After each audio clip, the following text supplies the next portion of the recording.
એના વિડીયોમાં બાળકો આપણે ધોરણ 5 પર્યાવરણમાં જે 19મો પાઠ છે, બીજ કહે છે ખેડૂતની વાર્તા. બીજ કહે છે ખેડૂતની વાર્તા. તે જે પાઠ છે એનું જે સ્વાધ્યાય પોથીની અંદર સ્વાધ્યાય કાર્ય આપેલું છે, જે નવી સ્વાધ્યાય પોથી ભાગ 4ની અંદર જે સ્વાધ્યાય કાર્ય આપવામાં આવેલું છે તે સ્વાધ્યાય કાર્ય સમજવાના છીએ અને તેના જવાબો લખવાના છીએ. તો પ્રશ્ન 1થી શરૂઆત કરીએ છીએ. તો પ્રશ્ન 1 છે, નીચેના પ્રશ્નોના ઉત્તર લખો. તો અહીંયા થોડાક પ્રશ્નો આપેલા છે, એના જવાબો આપણે લખવાના છે. એમાં પહેલો પ્રશ્ન છે, ઉંબાડિયું કેવી રીતે બનાવવામાં આવે છે? તો ઉંબાડિયું છે એ તમે પાઠની અંદર ભણ્યા હશો કે કઈ રીતે બનાવવામાં આવે છે. તો એનો આપણે જવાબ લખ્યો છે કે શાકભાજીઓમાં જો અલગ અલગ પ્રકારના શાકભાજીઓ લેવામાં આવે છે, એની અંદર મસાલાઓ ભરવામાં આવે છે. મસાલાઓ ભરીને એને માટલામાં ભરી દેવામાં આવે છે, બધા શાકભાજી, અને પછી માટલાને ચુસ્ત રીતે બંધ કરીને એનું ઊંધું માટલું મૂકી દેવામાં આવે છે. એને કોલસાના અંગારામાં પકવવામાં આવે છે. એ માટલું જે ઊંધું મૂકીને એની આજુબાજુ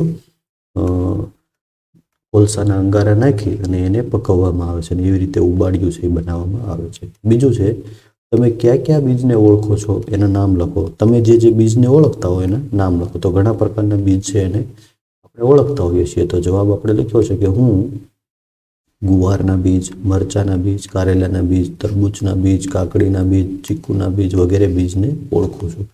આ સિવાયના બીજને પણ તમે ઓળખતા હો તો તમે એના નામ પણ લખી શકો છો. ત્રીજું છે, તમારા ઘરે અનાજ અને કઠોળ ભેગા કરીને કઈ કઈ વસ્તુઓ બને છે? જો આપણા ઘરે ઘણી બધી વસ્તુઓ છે એ જમવા માટે બનાવવામાં આવતી હોય છે, તો એમાં અનાજ અને કઠોળ એ બે ભેગું કરીને બનાવવામાં આવતું હોય એવી કઈ કઈ વાનગીઓ છે તમારે યાદ કરવાનું છે. તો અહીંયા આપણે થોડાક જવાબો લખ્યા છે કે અનાજ અને કઠોળ ભેગા કરીને સૌપ્રથમ તો બધાના ઘરે બનતું હોય એવું શું છે? ખીચડી. અને પછી ઉપમા છે ને દાળ ભાત પણ બધાના ઘરે બનતા હોય. તો આ બધી સામાન્ય વસ્તુઓ જે છે બધાના ઘરે બનતી હોય એ વસ્તુઓ આપણે લખી છે. તો એ અનાજ અને કઠોળ ભેગા કરીને બનતી આ વસ્તુઓ છે. ચોથું છે, તમારા ઘરે બાફીને, શેકીને કે તળીને કયો કયો ખોરાક ખવાય છે? તો આપણે ઘણી બધી વસ્તુઓ છે એવી હોય છે કે એને શેકીને ખાતા હોઈએ છીએ, ઘણી વસ્તુ બાફીને અને ઘણી વસ્તુ તળીને ખાતા હોઈએ છીએ. તેમાં શેકીને કઈ કઈ વસ્તુ આપણે ખાઈએ છીએ? તો કે રોટલી છે આપણે શેકીને ખાઈએ છીએ. રોટલો, પછી સેન્ડવિચ છે, એ આ બધી વસ્તુઓ છે આપણે શેકીને ખાઈએ છીએ. આ સિવાયની પણ ઘણી બધી વસ્તુ હોય છે એ તમે અહીંયા લખી શકો છો. બાફીને ખવાતી વસ્તુ તો કે શાક, દાળ, ચોખા, કઠોળ, આ બધું છે એ બાફીને આપણે ખાઈએ છીએ. તળીને ખવાતી વસ્તુ તો કે પૂરી, બટેટાની ચિપ્સ, વડા, ચાપડી, આ બધી વસ્તુ આપણે તેલની અંદર તળીને ખાઈએ છીએ. પાંચમો પ્રશ્ન છે, આપણે ભોજનનો બગાડ કરીએ તો તેમાં કયા કયા લોકોની મહેનતનો બગાડ થાય છે? જો ભોજન છે એ એમને એમ નથી બનતું, એને ખૂબ જ મહેનત, કેટલા બધા લોકો એની પાછળ મહેનત કરતા હોય છે ત્યારે આપણે ભોજન છે જમી શકતા હોઈએ છીએ. એમાં કયા કયા લોકોની મહેનતનો બગાડ થતો હોય છે? તો આપણે જવાબ લખ્યો છે કે આપણે ભોજનનો બગાડ કરીએ તો સૌપ્રથમ તો ખેડૂતોની મહેનત જાય. ખેડૂતોએ ઘણી બધી આખું વર્ષ મહેનત કરી હોય ત્યારે એ અનાજ છે એ ઉગ્યું હોય છે. એમની સાથે કામ કરતા બીજા મજૂરો, પછી અનાજને માર્કેટમાં લઈ જતા વાહન ચાલકો અને દુકાનદારો, પછી એના પછી કોની મહેનત? તો કે ઘરે ભોજન બનાવનારની મહેનતનો પણ બગાડ થાય છે. ઘરે મમ્મી ભોજન બનાવે અને આપણે ભોજનનો બગાડ કરીએ તો મહેનતનો બગાડ થયો કહેવાય. આગળ તફાવત આપવાનો છે આપણે. તફાવત આપો. પ્રશ્ન 2 છે, રાસાયણિક ખાતરવાળી ખેતી અને સજીવ ખેતી. હાલો, રાસાયણિક ખાતરવાળી ખેતી કોને કહેવાય? કોને ખબર છે? તો રાસાયણિક ખાતરવાળી ખેતી એને કહેવાય કે જેની અંદર રાસાયણિક ખાતરો નાખવામાં આવતા હોય, પછી જંતુનાશક દવાઓનો છંટકાવ કરવામાં આવતો હોય, એ બધી વસ્તુઓથી જે ખેતી કરવામાં આવે એને રાસાયણિક ખાતરવાળી ખેતી કહેવાય. અને સજીવ ખેતી કોને કહેવાય? તો એની અંદર રાસાયણિક ખાતર કે જંતુનાશક દવાઓ એનો કોઈ પણ પ્રકારનો ઉપયોગ કરવામાં આવતો નથી. એની અંદર ફક્ત છાણિયું ખાતર છે અને કુદરતી ખાતર છે એ બધું નાખવામાં આવે છે અને એનાથી છે ઉત્પાદન લેવામાં આવે છે. તો એના તફાવત આપણે લખ્યા છે કે જમીનની ફળદ્રુપતામાં ઘટાડો કરે છે, કે આ રાસાયણિક ખાતરવાળી ખેતી છે એ જમીનની ફળદ્રુપતામાં ઘટાડો કરે છે. સજીવ ખેતી તો કે જમીનની ફળદ્રુપતામાં વધારો કરે છે. બીજો મુદ્દો છે, જમીન, પાણી અને હવાનું પ્રદૂષણ કરે છે. રાસાયણિક ખાતરવાળી ખેતી છે એ જમીન, પાણી અને હવાનું પ્રદૂષણ કરે છે. જે સજીવ ખેતી છે એ પ્રદૂષણ છે ઘટાડે છે. આગળનો મુદ્દો છે, આ ખેતીથી તૈયાર થયેલો પાક સ્વાસ્થ્ય માટે હાનિકારક છે. આ રાસાયણિક ખાતરથી જે પાક તૈયાર થાય છે એ આપણા સ્વાસ્થ્ય માટે નુકસાનકારક છે. અને સજીવ ખેતીથી તૈયાર થયેલો પાક, તો કે આવી ખેતીથી તૈયાર થયેલો પાક સ્વાસ્થ્ય માટે ફાયદાકારક હોય છે.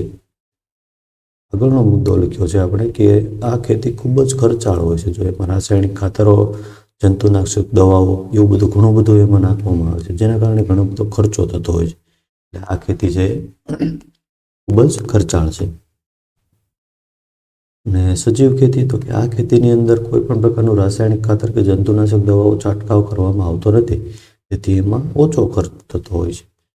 આ ખેતી વધારે ઉત્પાદન આપે. જો આ એક એનો ફાયદો પણ છે કે રાસાયણિક ખાતરો અને જંતુનાશક દવાઓનો છંટકાવ કરવામાં આવે છે, તેથી આ રાસાયણિક ખાતરવાળી ખેતી છે એમાં પાકનું ઉત્પાદન ઘણું બધું વધારે આવતું હોય છે. અને આ ખેતીની અંદર ઉત્પાદન છે એ આની સરખામણીમાં ઓછું આવે છે. આવી રીતના આપણે તફાવત લખવાનો છે.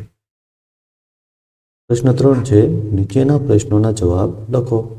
પાછા પ્રશ્નો છે. પહેલો પ્રશ્ન છે, ખેતરમાં ઉગાડેલા અનાજમાંથી તમારા ઘર સુધી રોટલી કેવી રીતે બને છે તેની યાત્રા લખો.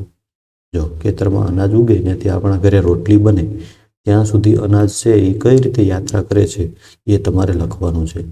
તો જવાબ આપણે લખ્યો છે કે ખેતરમાં ઉગાડેલું અનાજ વાહન દ્વારા બજારમાં લઈ જવામાં આવે છે, ત્યાંથી વ્યાપારીઓ ખરીદીને દુકાનમાં લાવે છે, અને ત્યાંથી આપણે ખરીદીને ઘરે લાવીએ છીએ, અને ઘરે લાવ્યા પછી એ અનાજનો લોટ બનાવવામાં આવે છે, અને પછી એની રોટલી બને છે. બીજો પ્રશ્ન, ખેડૂત આપણને કઈ રીતે ઉપયોગી છે? ખેડૂત આપણને કેવી રીતે ઉપયોગી છે? જો ખેડૂત તો બહુ ઉપયોગી છે, પણ તમારે તમારો જવાબ લખવાનો છે. ખેડૂત છે ઠંડી, તડકો, વરસાદમાં ખૂબ જ મહેનત કરીને અનાજ ઉગાડે છે, અને તે આપણે ખાઈ શકીએ છીએ અને એનો આપણે લાભ લઈ શકીએ છીએ. ત્રીજું છે, તમારા વિસ્તારમાં ઉગાડવામાં આવતા પાક અને શાકભાજીના નામ લખો. તમારા વિસ્તારમાં કયા કયા પાક અને શાકભાજી ઉગાડવામાં આવે છે તમારે લખવાનું છે. તો પાક, તો કે આપણે અહીંયા લખ્યું છે કપાસ, મગફળી, તુવેર, એરંડા, તલ વગેરે. તમારા વિસ્તારની અંદર આ સિવાયના કોઈ પાક ઉગાડવામાં આવતા હોય તો તમારે એ પાકના નામ લખવાના છે. પછી છે શાકભાજી. શાકભાજીના નામ આપણે લખવાના છે. તો કે અમારા વિસ્તારની અંદર રીંગણા, કારેલા, કોબીજ, ડુંગળી, મરચાં આ બધા શાકભાજી ઉગાડવામાં આવે છે. ચોથો પ્રશ્ન છે, કોઈ એક પાકનું ઉદાહરણ લઈ તેને વાવવાથી લઈ પાક લણવા સુધીની પ્રક્રિયાના સોપાનો લખો. જો એક પાક ગમે લેવાનો છે, એને વાવવાથી લઈને લણવા સુધીના પ્રક્રિયા લખવાની છે. તો આપણે જુવારનું ઉદાહરણ લીધું છે કે જુવારને ખેતર ખેડીને ટ્રેક્ટરની મદદથી વાવવામાં આવે છે, અને દર 4 કે 5 દિવસે નિયમિત પાણી આપવામાં આવે છે. 3 મહિનામાં તેના ઉપર જુવારના લોથામાં પાક તૈયાર થઈ જાય છે. પાક તૈયાર થઈ જાય પછી તેને દાતરડીથી કાપી લેવામાં આવે છે, પછી થ્રેશરની મદદથી જુવારના દાણા અલગ કરવામાં આવે છે. તો આવી રીતે જુવારનો પાક છે એ લેવામાં આવે છે. પ્રશ્ન 4 છે, ખેતી માટે વપરાતા જુદા જુદા સાધનોની માહિતી મેળવો અને અહીંયા લખો. તેમાં એક બાજુનું ખાનું છે એમાં જૂના સમયના સાધનો લખવાના છે અને હાલના સમયના સાધનો લખવાના છે. તો જૂના સમયની અંદર લાકડાનું હળ વપરાતું હતું ખેતી કરવા માટે. પાવડો, દાતરડી, ખુરપી, કોદાળી, સાંતી આ બધા સાધનો છે એ ખેતી કરવા માટે વપરાતા હતા. અત્યારે ટ્રેક્ટર, રોટાવેટર, યાંત્રિક ઓરણી, સ્પ્રે પંપ આવા આધુનિક સાધનો છે એ વપરાય છે.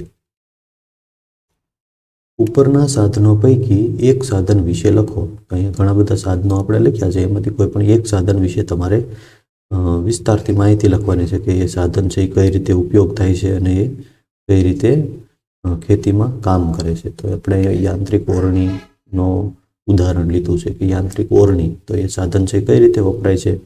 તો આ સાધન છે એ ખેતરમાં પાકની વાવણી માટે વપરાય છે. તેને ટ્રેક્ટર દ્વારા ચલાવવામાં આવે છે.